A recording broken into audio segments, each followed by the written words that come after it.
ភាពក្លាហានក្នុងការសារភាពក្តីស្រឡាញ់ក្នុងនាមជាមនុស្សស្រីតើខុសឬទេបើគ្រាន់តែចង់ឲ្យមនុស្សដែលខ្លួនស្រឡាញ់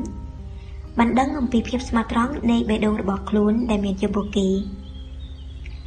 ស្នេហារវាងមនុស្សចេតនាប្រុសស្រីឬហៅថាដៃគូជីវិតគឺជាតម្រូវការមួយក្នុងចំណោមតម្រូវការជាច្រើនដែលចិត្តនិងកាយត្រូវការស្នេហានេះគឺអាចកើតមានដោយឯកឯងដោយស្វ័យប្រវត្តិឥតចាំបាច់រៀនសត្វលោកនេះគឺរមែងជាឯង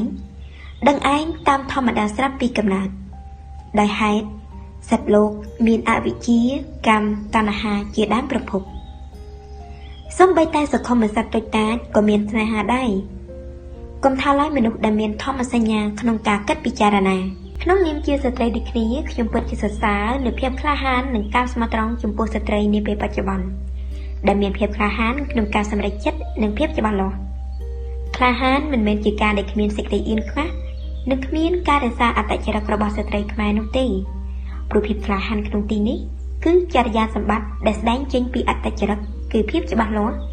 ក្លាហានប្រកបដោយសីលធម៌មានសិលមិនទ្រុងនឹងធម៌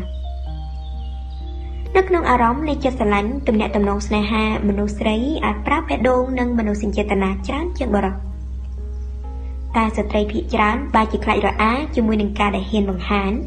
ហ៊ានជ្រើសរើសមនុស្សដែលខ្លួនស្រឡាញ់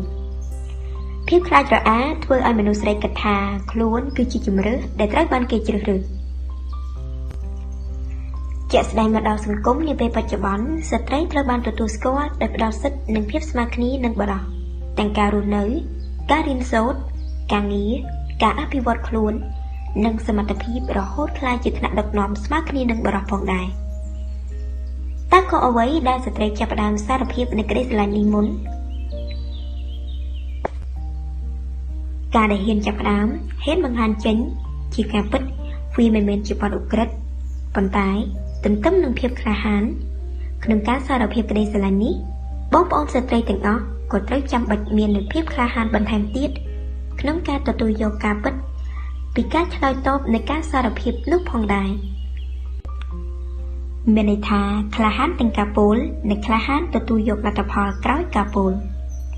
ព្រោះចម្លើយដែលទទួលបានពិតមិនអាចសមស្របទៅនឹងតម្រូវការរបស់ចិត្តទាំងស្រុងនោះឡើយតែបើការចាប់ផ្ដើម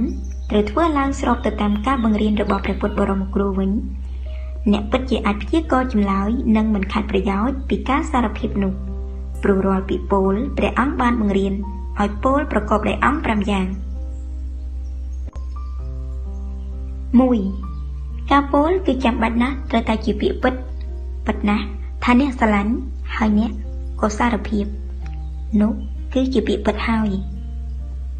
2. ការពោលដោយចិត្តមេត្តាពាក្យពិតដែលអ្នកសារភាពនោះត្រូវតែប្រកបដោយមេត្តាចិត្តមេត្តានេះគឺជាគុណធម៌មួយដែលញ៉ាំងសត្វលោកឲ្យបានសុខ 3. ការពោលត្រូវតែជាពាក្យមានប្រយោជន៍ទោះជាការសារភាពត្រូវធ្វើឡើងដោយពាក្យពិតក្តីដោយមេត្តាចិត្តក្តីតើអាចពីការពោលប្រាប់នោះនឹងញ៉ាំងប្រយោជន៍ឲ្យចំពោះអ្នកនិងជនដែលអ្នកពោលប្រាប់ដែរឬទេ 4. មើលកាលចំណុចនេះពិតជាសំខាន់និងបានទៅបំពេញនៅប្រយោជន៍បន្ថែមដល់អ្នកបើអ្នកបានមើលតើកលៈទេសៈនោះសមគួរនឹងការសារភាពដែរឬទេ 5. ជាចំណុចចុងក្រោយគឺមើលបុគ្គលការចេះមើលបុគ្គលគឺពិតជាចាំបាច់ណាស់ក្នុងការពោលចេញដោយកាយក្តីដោយវិចារក្តីដែលអ្នកនឹងត្រូវធ្វើឡើងការចេះមើលនេះ